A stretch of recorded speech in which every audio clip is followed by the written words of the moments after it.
Shili here with Sirius Taurus Moon, and this is Moon Hour, Moon Night. And the moon is 21 degrees Taurus, opposing Black Moon Lilith in Scorpio. Now, here's the energy reading I have.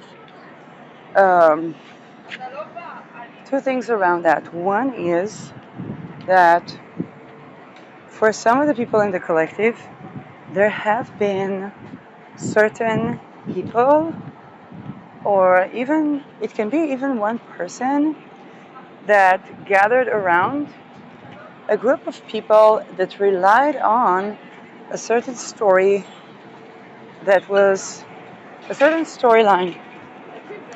And it can range from a misunderstanding to completely intended dumbfuckery. But what I'm getting is that the person was conscious that they were not telling the truth about the collective. And so, again, when I say the collective, I don't mean the scamming people, because I know they're watchers and they're this or that. I mean the collective, you know. So, there's a certain person, or there's somebody that they were gathering support by telling something that they were conscious that they were not true. Now, here's what happens is that such people are usually very masterful at crafting an image. And you, the collective, I can even tell the placements that this is associated with. You, the collective, either have Uranus going over your midheaven, Uranus in your 10th house, Neptune going over your midheaven or in your 10th house, um, or Uranus aspecting your midheaven in your 10th house, or Neptune. Uranus square, um, Uranus square if it is next to midheaven, ascendant. Okay, all of those things, because what's happening for the collective, you are the collective either in a time of your life or in a position where either natally, okay, since birth, or for this time being, you have surrendered or were put in a position where you know you don't have all that much control over how you're seen or how you're portrayed, and so you're kind of like giving up on trying to create that control over supposedly the public image. And so this is also a part of why you were targeted, because you're the type of person that people don't really know how to interpret, and nevertheless you're interesting in the sense that there's just something about you, because either you stand, and it's not necessarily something you're aware of. For example, I have a little bit of a silly walk.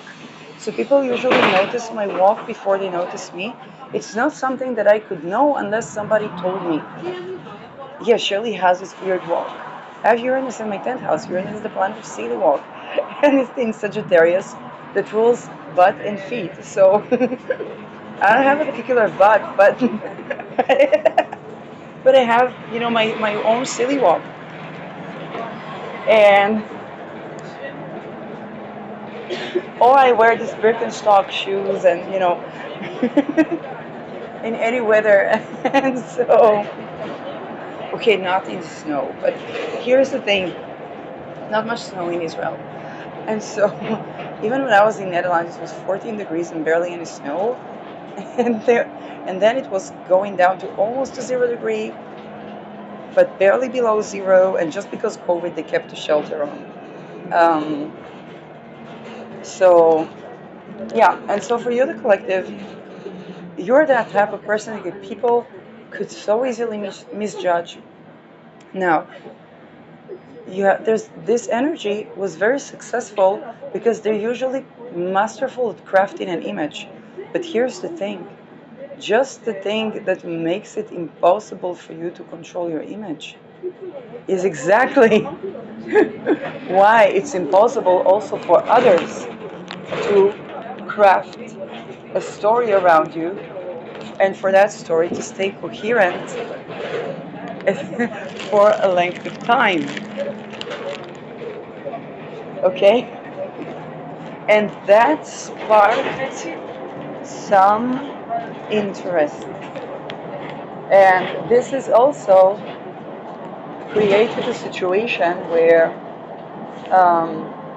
those that try to create a coherent story about you, control your story, okay, those people are as successful as you in maintaining your personal image, regardless of what that image was, okay?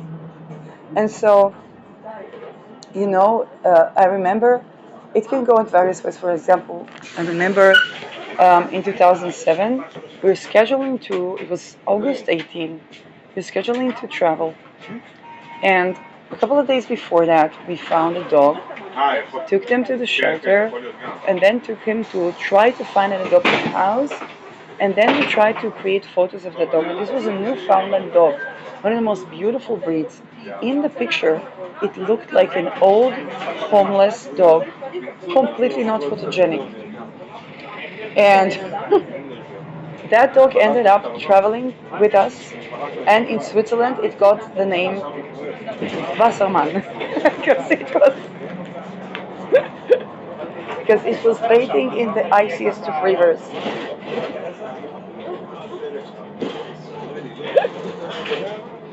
And so there's something about you, the collective, that is kind of like Wasserman.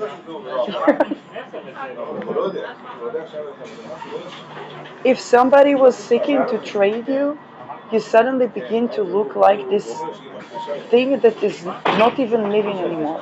If somebody is beginning to look at this person, they're so lame, they're so this, suddenly you're glowing and radiant.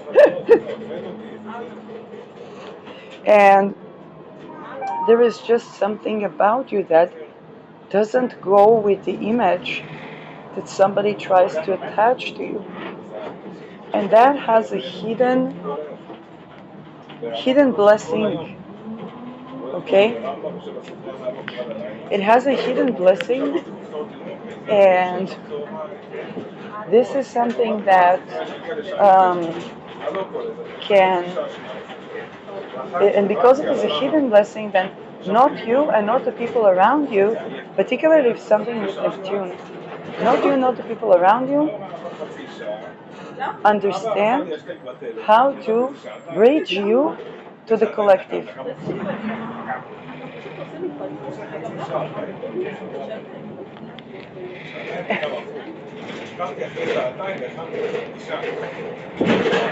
So, what happened with this energy is that there was somebody trying to craft an image, and whether if their intentions were good, there was something that was blocking that because they did not know that what they're trying to craft is not good. If it's something that was not good, then it fell flat, and in those cases that person doesn't know where to bury themselves.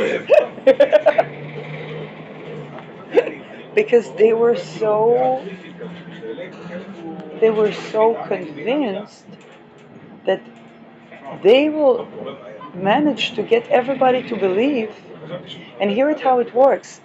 They gather the crowd around them first, and then it falls flat in their face. It could even be around the public. Think about, let's say, somebody has a certain trajectory, then they gather people and say, okay, let's all watch this person.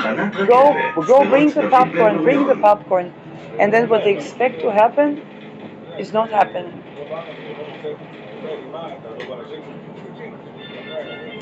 And they bring another person. Hey, move that person, move that, do that. Nothing works. So,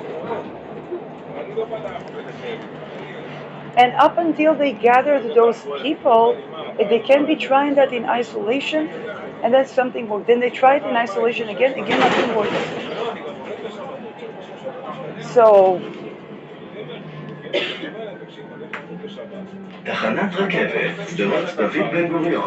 they try to pretend So then they go to another crowd, they try to pretend that that thing worked.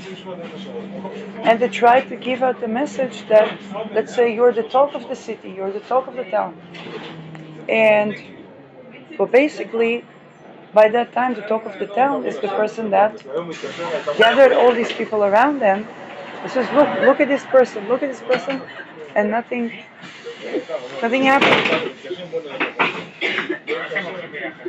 Because they were trying to create a situation that is a baiting or fishing, and that was not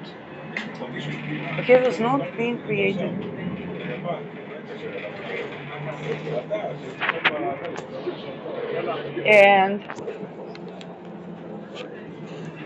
And this is and that may have happened a while ago even, but now it's like you're getting the residues of that. And the residues is that somebody had to deal with not having to depend their life on your downfall.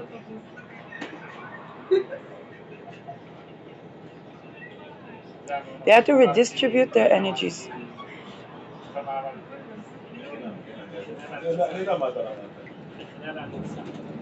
Because if somebody was trying to predict you, you've changed.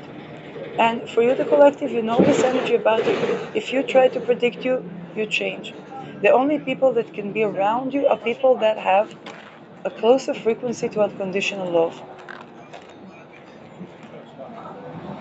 Now, some of you, the collective, are growing into that frequency yourselves, which that energies could somehow try to entangle in your aura. But there was something about it that was learning to embody this frequency of unconditional love within you, so much so that you can identify that the wound around the person that did that is about learning to embody energy of unconditional love towards themselves.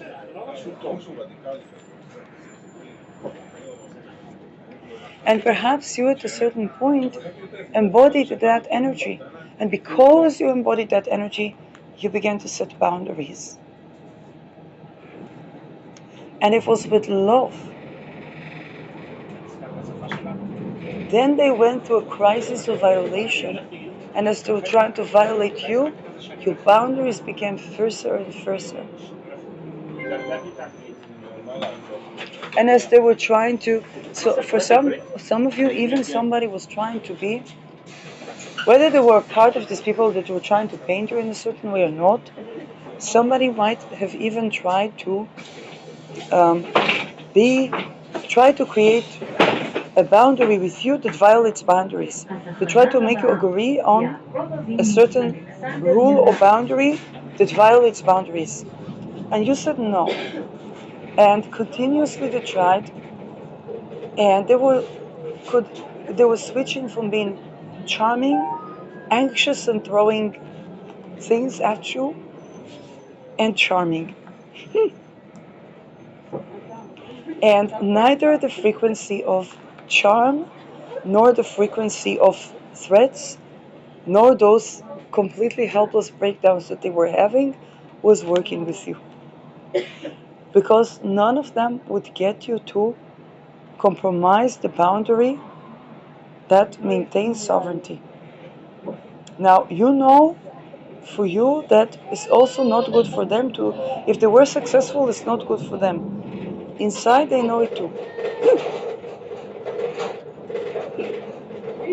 But they either never ran into such energy, or they have to understand that even if they ran into such energy, you are that energy also. Or maybe they thought you might not be that, or even deep inside them they had an intuition about you, and they see that intuition indeed materializing. And that is the intuition that you are that boundary. And they can be nice and charming, and they can be, and here's the thing for you, the collective, most of you, you're not cold with this person. You're not, there's an amiable quality there. But and this is the thing, that you, the collective, have grown and are growing into frequency of setting boundaries, almost like you set boundaries to a child. Whether the child with tantrum, or the child tries to be charming, or the child tries to threaten, or this or that, you're like, okay, nay. and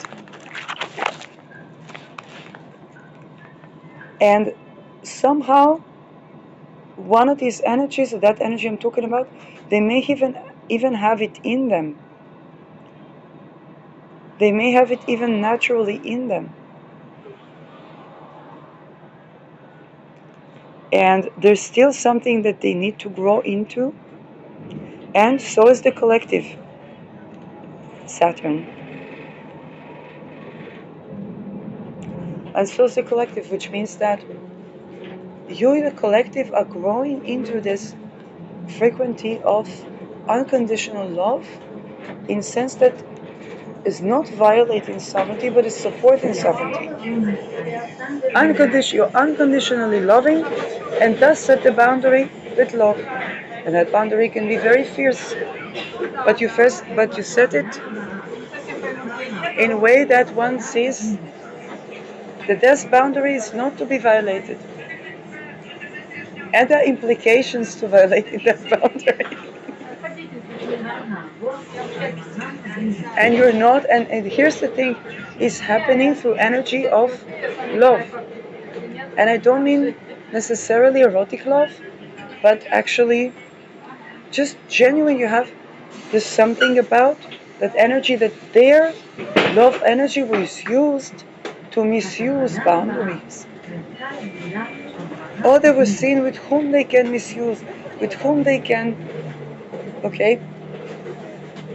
But with you, that created this growing into energy of like, you're not in hatred, you're not even not amiable.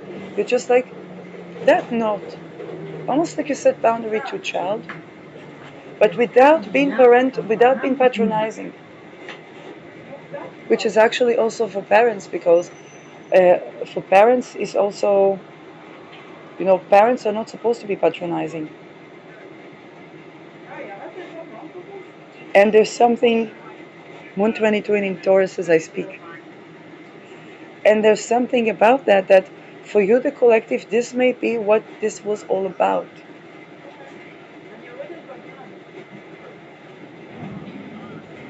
And here's the thing, that energy is used to switch between throwing tantrums,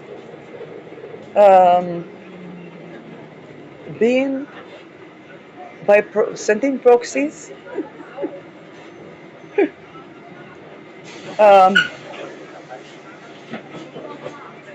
and being charming. And so now they're not, when they're throwing tantrums, it's not on purpose. It's like child. So, but it's not parental. And so what is happening there is that is even in some situation, both of you set certain boundaries to each other that begin to unravel things, and the boundaries that you, the collective, are setting are not the boundaries that are agreed with violation of boundaries. And they're not used to that. It doesn't mean that they haven't met it before. It just means that they're not used to this energy, even if they met it before. Either they're used to, most people are not like that. It's like, and they had this intuition about you from the beginning that you are like that. Maybe they were even drawn to you because you are like that.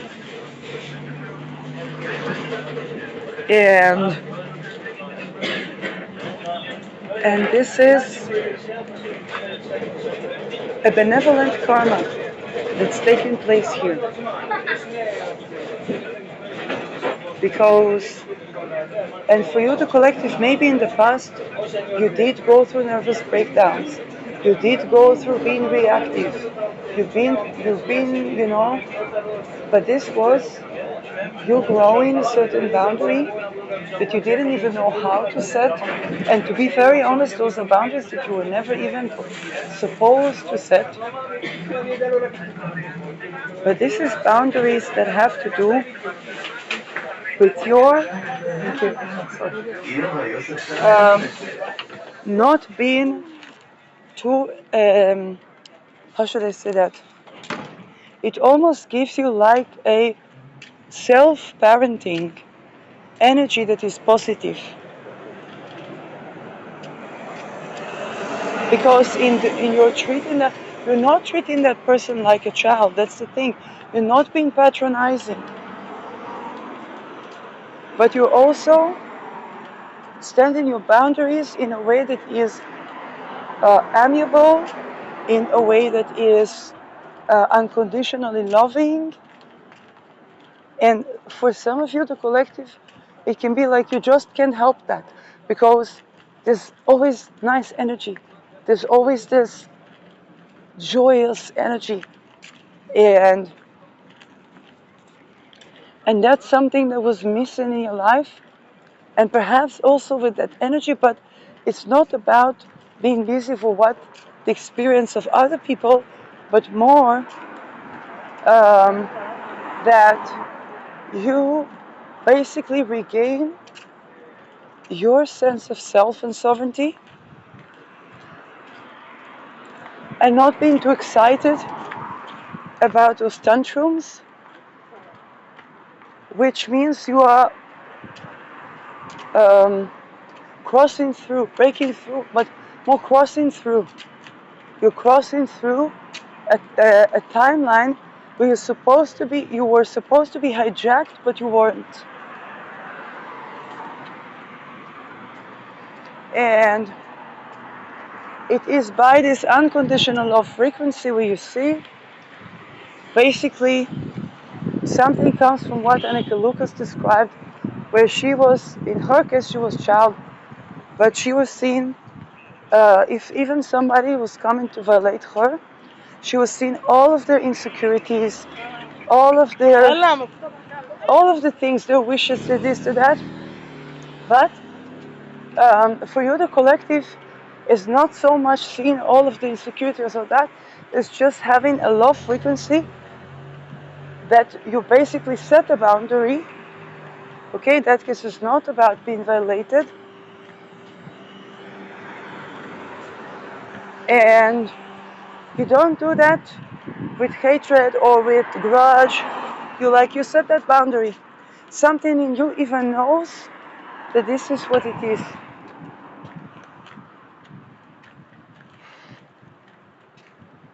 That whatever will be around that interaction or wherever that interaction came to your life, you set that boundary and you set it lovingly.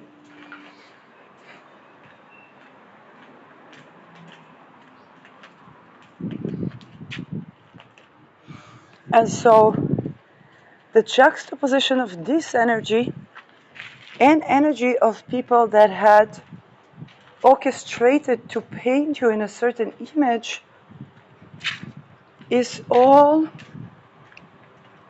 Now here's the thing, those people may have juxtaposed you and the person that was, how should I say that?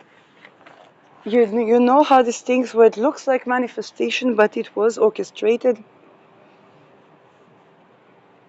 And there was a lot of work trying to see, to study you, the individual. Now a lot of you are targeted individuals, so there's a lot of work trying to study you, how you react and so on.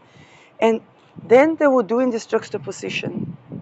And once this juxtaposition, and they were working a lot on that juxtaposition, once it happened, it may have been a Saturn transit for you too, because both you and the other person understood that there's something here to be transmuted.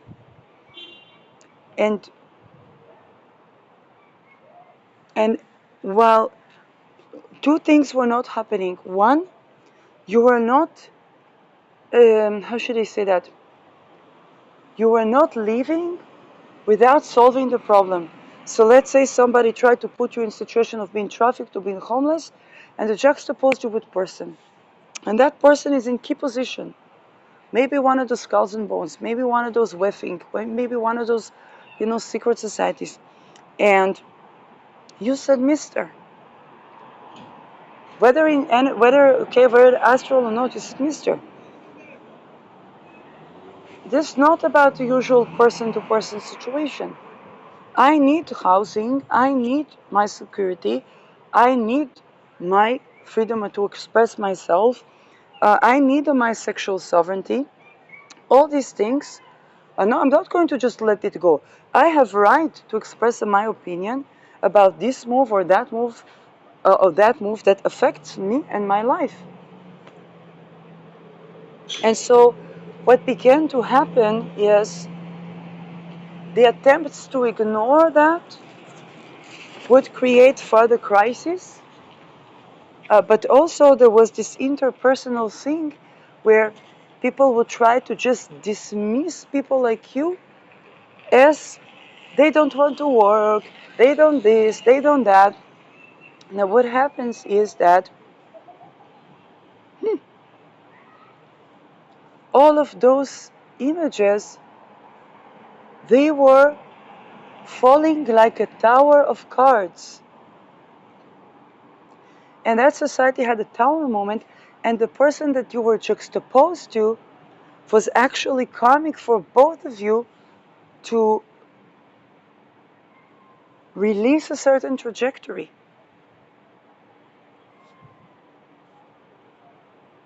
And whatever it may be about, Mars is 22. How come? No, this is my chart. How did I get to my chart? Okay, the moon is 22. How did I even get to my chart? Anyway,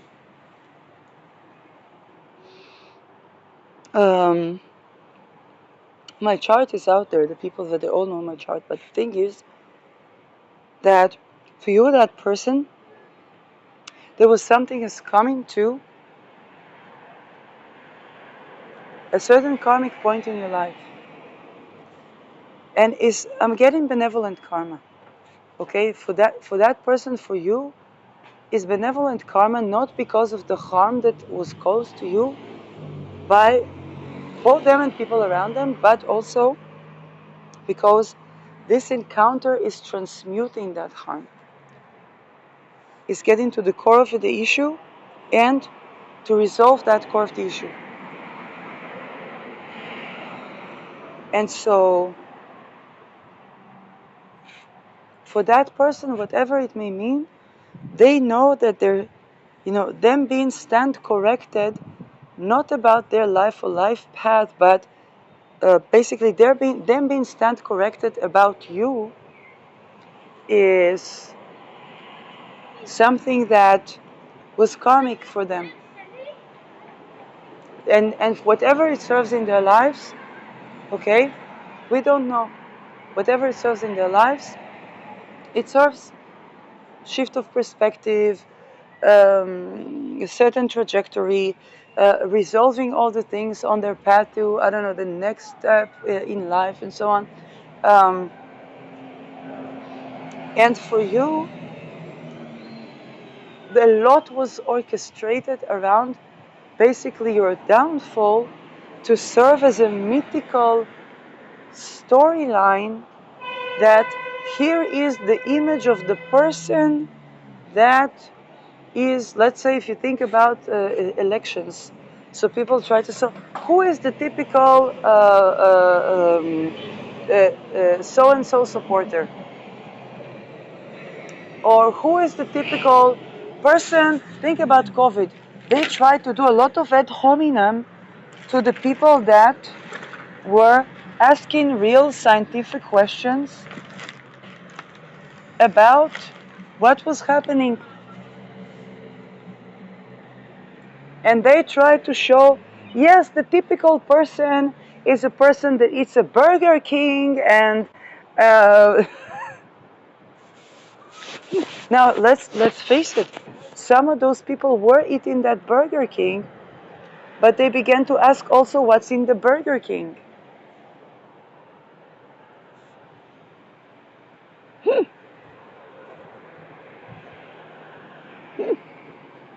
People are like, well, she say meat with no meat, BBB got mo.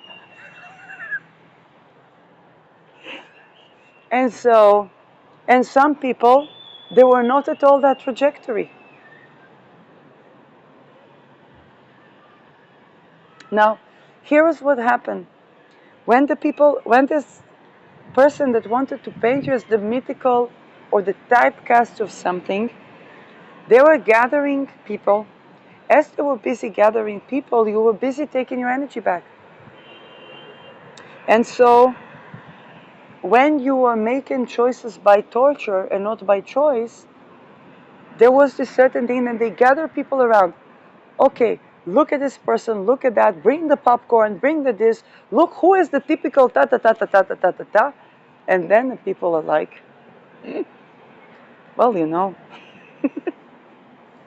Because in that time you gather your energy back and you return to yourself, whether it's your choices in life, whether it's your looks, or whether it is what you do, okay, or whether it is me here with Melissa,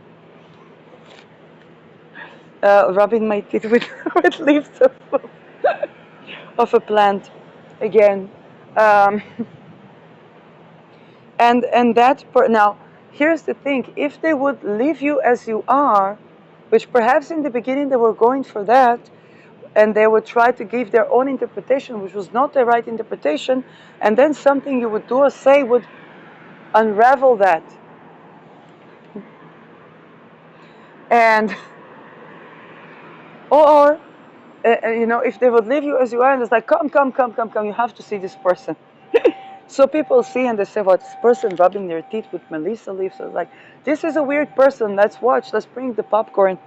Or the Melissa leaves. I don't know, maybe. And then they would try to rub their own teeth. It's like, that's kind of cute.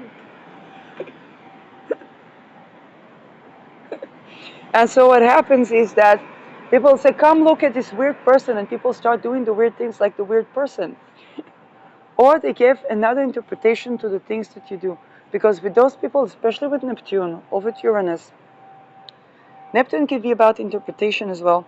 So people might interpret you in a way that is not at all what you meant. It's like, oh, look how this person is falling for that person. Look how this person is trauma bond. Look how this, what? They exposed that person being affiliated with that teetering. No, they haven't exposed this. Everybody knows this could be structurally the truth. Now let's play on the idea that it's true.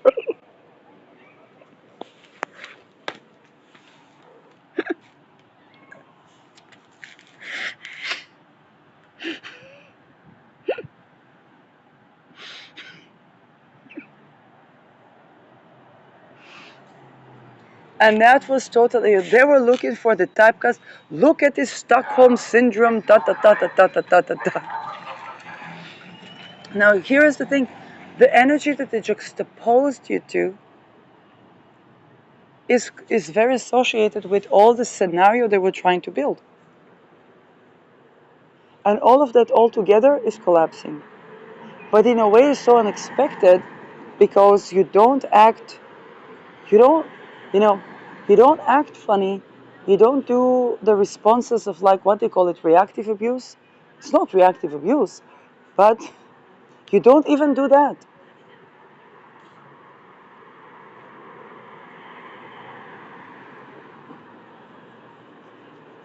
Now, here's the thing about it. You've been there before, you know.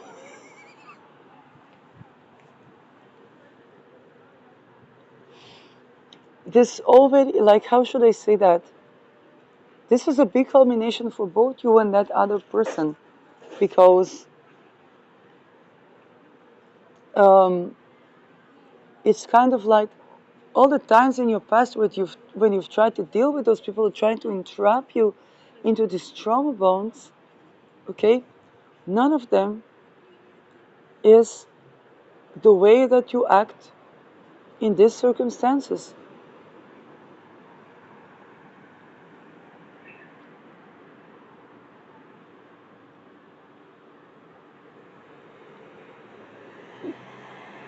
Now here's the thing, if somebody was invested in creating trauma bond with you,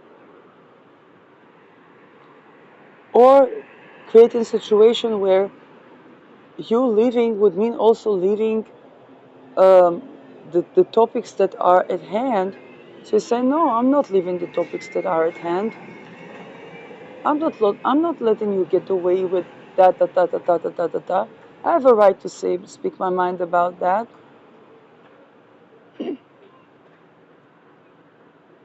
And so what that leaves is that you still address those things, and you address them on a general level. And then when you address them on a general level, it's like, oh wait, that name also belongs here, not just there. Not only in that ring structure, but also in that ring structure.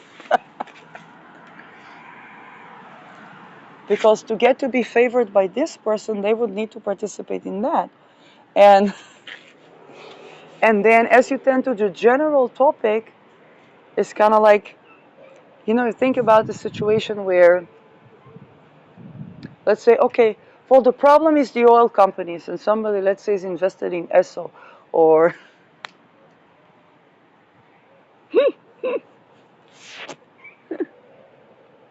and you ran into them completely not on that title.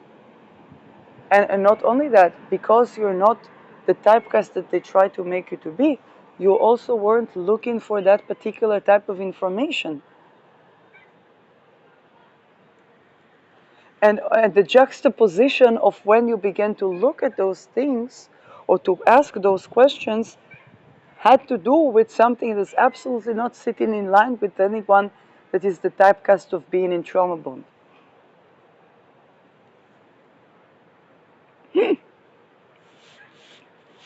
Now, for you, the collective, everything around you was someone, because what was the trajectory? The trajectory was people that would sell their freedom for bread don't deserve a freedom, don't deserve a bread. And you're like, I don't eat gluten. At least I try not to eat gluten. What you offer to me to sell my freedom for is not freedom. So I would not be healthy in that trajectory. So I don't take your offer as well. Unless offer is honoring of me, my sovereignty, a good nutrition that is actually nourishing, a soil that is actually healthy, and in short, not traumable.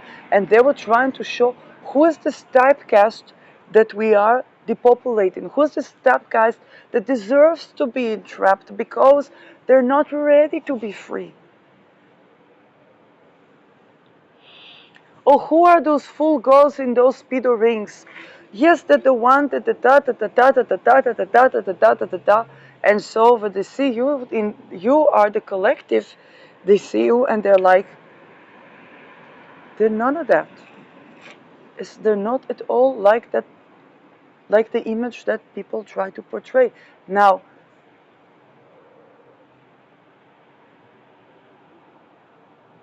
this is a megalithic total real estate, and the resources underneath those real estate collapse, because all the projects of a targeted individuals are supposed to enslave a people in excuse that they make bad choices, that they're not ready to be free, that they're not sovereign. Now here's the thing, if they try to, let's say, do an apotropsy on a real estate, so that person doesn't know how to spend the money. I said, no, they buy jewels because they buy the particular metals that Spain were losing their own empire to inflation, because those metals were in the hand of the bank and not in the hand of the people. No, they're buying the food because they need to treat their teeth, they need to remineralize, because even anesthesia doesn't work with that teeth treatment that they need to have.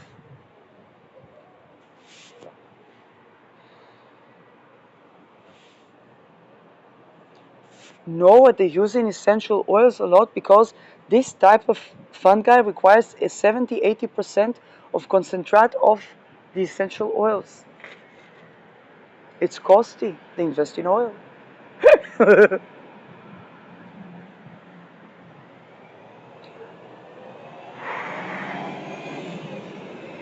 And every time somebody, let's say you bought oils that were not the real oils, and everybody was sure that you're going to fool yourself, that you're going to this is it.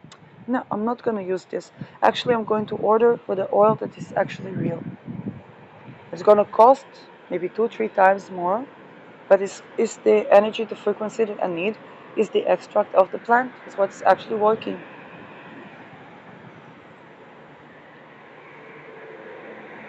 Look at this person, how much they spend on clothing, on this, on that. You buy elegant pants that when you go outside, you look normal. And they say, oh, but this person is smart. If they say food that people did not touch, they will eat that food. But also they use things that kill the bacteria. So they have a strong immune system that took them through COVID in between houses. But for they spend their money, they will spend it on something that actually nourishes. They will buy the vitamins that are more expensive. So first they will have the vitamins and the minerals. And then if they see people eat a food that is okay to eat and people didn't touch it from the plate, they say, no, I will eat that. So they spend wisely because this is how they get to live supposedly way above their means, but not in terms of luxury, but in terms of tending to their health. Now, by that time, all this orchestration got people, and for you, the collective, they can be people from different walks of life, people that are gathering in conferences, are gathering in places where they're supposed to discuss, and there is new wealth, there is new money that is being in a trajectory where people still have, I'm getting even a privileged view, okay? Albina from privileged view is second generation to wealth. So her father still told her of how her grandfather worked very, very hard, but never got to the stage of wealth that her father got. And she's been, if she would go with the old money, friends, socialize, network, and they would talk around the table, then immediately, if she would come with that from, let's say that they have a conference or have a conversation, yes, I'm a family, we have money because we worked hard. Or, for example, I had old money friends, she never said the word old money, ever. She said, for us, we have because we save. We have because we don't buy what we don't need. We have, okay?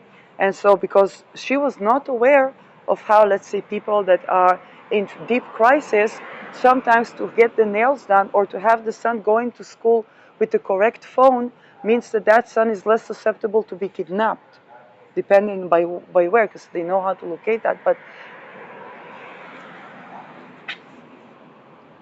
or to be bullied, okay? For example, when I was a young girl, my mom was a single mom. I always had the neatest of clothes. Even with the books, there would always be new books. And I, as a child, did not understand why is my mom insisting on that. Basically, she didn't want me to even show anything that looked like something is missing. Also, so that I would not be embarrassed in public, but also bullied, or also so that I would not be taken by welfare. And so what's happening with you, the collective, is something like that, because you manage smartly with your budget to do things that nobody would think that you would do, and to cross thresholds that nobody would think that you would cross. This is how people can even not be unsure of what status you are, because either you look a certain way, or you, for some of you, behave a certain way. For some of you, is know certain things. And this is where the old money, if let's say a person is new money, sitting in the table with old money, their father, or their, and this is what the example I give of Albina, her father began to scold her. and say, no, no, no, no, no. My father worked as hard as I worked, maybe more, and never got anywhere near that because the opportunity wasn't there. So these new money people, they're so acutely aware of everything and so acutely aware that it's not about giving up the wealth, and they're looking for ways to make money that are not like the old ways. A lot of wealth transition, and again, I don't know about Albina and her trajectory, but she became like more almost social activist, okay? because because people um, because this is a trajectory that can really shift the trajectory, and it's in line with the spirit of the times. So a lot of the wealth transition is to people that say, hey, I don't want to do what my parents had to do to gain wealth, or I don't want to do what people that my parents network with had to do to gain wealth, or um, where are the people that make wealth also in ways that are benevolent. And I saw that at least two colleagues of mine, one was doing talismans, and she came from lineage of wealth, and she said this did not make them good people, at the very least. And she said it's trying to make money in a way that is actually benevolent. And another is another astrology teacher, and her husband is in the banking as an accountant, investment. And she said, I began to meet people that are doing money actually in benevolent ways. Now, that's the shifting of the times, of the timelines, because people are looking and seeing that actually the wealth practices that are antithetical to the lower frequency treason cult practices. Now, that may have to do with the sextile between Pluto and Neptune that was still from the trajectory of the Gladio operation. It's a cooperation between the mafia, the drug industry, and the politics and economy and the oil and so on. And as we move towards the separation, we have to sift the wheat from the muck. What was good about this harmony? For example, thinking about psychology and psychiatry, holistic treatment of psychological issues, holistic treatment of the economy, the drugs that can help transmute trauma versus the drug that put people into trauma might be even same drugs with different psychological context. And we take all these good things, we have to sift the wheat from the muck because we are approaching the separation of that sextile.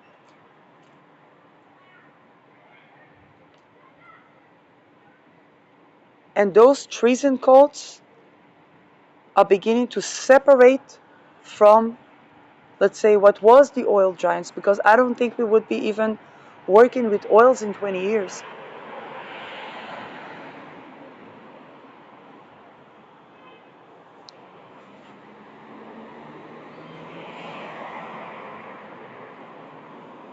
But also not nuclear energy. And I think there's going to be a series of nuclear energy leaks that is eventually going to be discovered, and this probably is going to be the square of Pluto and Neptune. We're not going to work with nuclear energy anymore, not even as benevolent energy. And this means even a lot of the cell phones, the radiation, okay, we are going to have to operate on different frequencies also with the technology.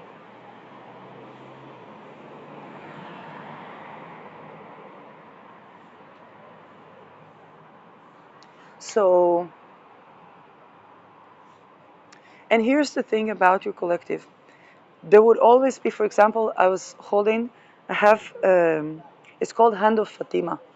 And basically, it's funny because my mother used to make jewelries, and she made the jewelry with this Hand of Fatima. Now, when you flip it, it's color silver. And silver is energy of the moon, protective. Now, I don't use symbolism of Hand of Fatima, but this was something that had my mother handed to me, and is basically kind of like the silver is reflecting the energy back, and it's protective. So this conjoining this is something that I just wear, and it could look like I use symbolism of Hand of Fatima, of whatever that means to people, but actually I just use it because when you flip it, it's the silver. And I was handed it by my mother. So this is, okay, it goes back to you, the collective. There's always going to be this detail, there's something about you that breaks the convention. For example, today I talked with someone who was doing all the weird mafia hands gestures of the devil and so on, and we talked about this, and she said she was ritually abused. She said she tore all contracts with those people, and she talked about her trauma, and she said when she performs on stage, she uses those hand gestures, and she said some people try to derive power out of them and give gaslighting, but it's not what it means to her. And this is exactly for you, the collective is exactly the energy that I'm talking about. Whether that was true to her or not, it's exactly the energy, because there's something about you, the collective, that breaks the convention. And all that relied on bringing you into a convention, or even, there is this energy of supposedly rebellion, kind of like the Bolshevik timeline, where the Bolsheviks were educated and funded by the Rockefellers. Okay, this heritage, this history heritage site, and it was a wealth redistribution of the monarchy, which was needed, but also they were a treason cult. This is how Al Gore, he's got to be in prison, albeit all of the oil. And so, for you, the collective, there are many things that try to put you, oh, this person is rebellious, let's make them Bolshevik. But you're not particularly Bolshevik. But you're not falling in any line, and where it was a situation where perhaps even your ancestors felt they are falling between the lines or falling between the chairs, kind of like the wealth comes but it doesn't reach them. That wealth was an image of wealth. It was an approximation. And you're not falling in line for any of those approximations.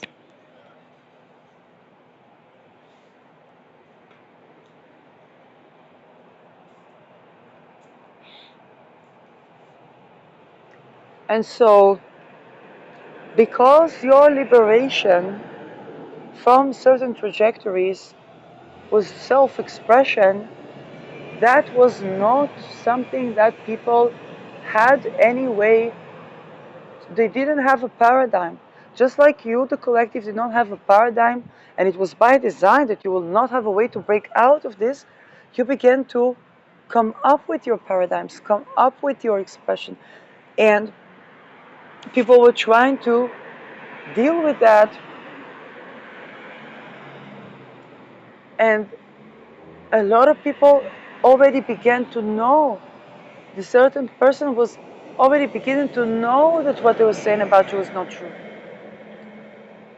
Now, some people even tried to break the image of you in the eyes of another, but it worked only partially, because that other was also needing to transmute something, or whether they will transmute it or not, it depended on whether it would work to be able to see you. You like almost like a crystal ball, where people try to break that crystal ball, but their crystal ball breaks. Okay? And for you, the collective is exactly that. Okay, I go back to the image of my dog, rest in peace, Wasserman, that we were trying to adopt him, to find a place for adoption, because we were supposed to travel, and he was so not photogenic. And this is a Newfoundland, he's such a beautiful dog. He was so not photogenic, we didn't find anybody. And then he stayed by us, and this dog exposed that our family was targeted. My mother is an author. And not only that, she took to her hands to publish the second book, and even did door-to-door sales. I did door-to-door sales with her. And so it was very successful. It was not successful like to buy a house. It was successful to get another edit of the book. And then a family was targeted. And through the things that happened to the dog, it got exposed. For sometimes it would go like this. We tried to expose things, so we put a camera. But they were not just operating on the visible frequency. We put the camera, what we saw, Wasserman climbing up the chair is not supposed to be on, and then before we arrived, the door, you hear the door and Wasserman coming off of the chair. And then we went crazy because we didn't know how these people were wearing gloved hands, so we wouldn't see people, and there was something cut in the camera. Something missing in the camera. Now they stole, we didn't have a lot of gold, but they stole the little jewelry that we had. When we were moving, and by the way, from the apartment of the same realtor that I lived in Arad, that was his apartment. מרופא לתיווך שלי Arad. We lived in Sabar, and then we lived in Moore 19 on 19/2, apartment 7. About almost 15, 20 years later.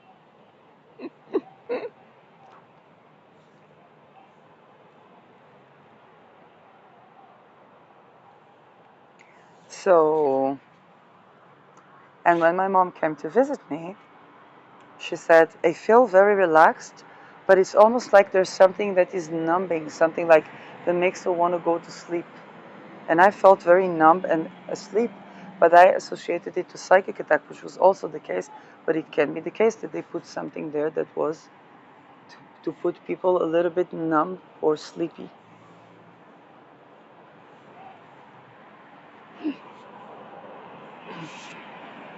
Okay? So for you, the collective, here's the thing. If you put a camera and you try to expose something, you will not have, because what you are meant to expose is not what is seen by the camera, but what is missing. The evidence is what went missing.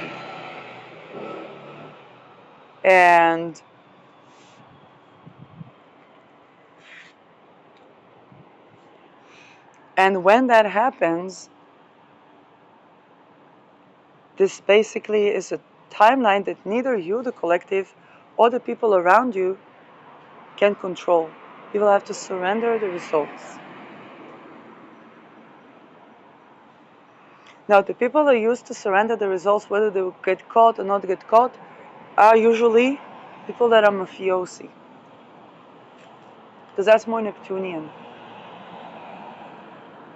And the people are not used to, wait a second, Mom. The people are not used to that are the people that are more Plutonian. People, for example, I have Pluto 0 degree Scorpio. I need to be very authentic always in my life, and the trajectory of authenticity is something that I've been building up for years. But the people that were relying on the mafiosi to get away with things that are more Plutonian, and that can be nuclear scientists, that can be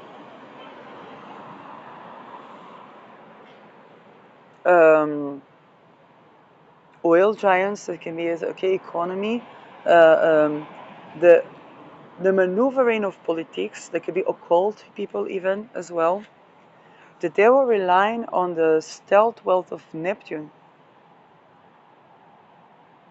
to hide them. For example, particularly for those people that said, there are astrologers that say Pluto, if you want wealth hidden, put a Pluto in second house talisman. Now, that depends, because Pluto is like a childbirth, okay?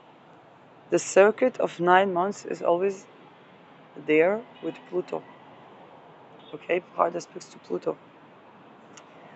because it's like a childbirth as a completion and